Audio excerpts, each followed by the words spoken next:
Assalomu alaykum jigarlar. Sizlar bilan Storm PUBG. Men YouTube'da birinchi videomga xush kelibsizlar. Bu videoda $60 turnirda o'ynaganman. Yarim finalda Turkiya guruhi bilan tushib qoldim.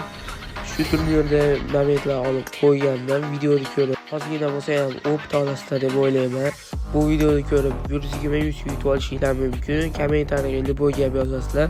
G'olibdir random aniqlab olamiz. Videoni boshladik.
O'yin tugadi, yarim finalda yutdim, finalga chiqdim, lekin finalda o'yinchi mendan ancha kuchliroq ekan, yutqizib qo'ydim.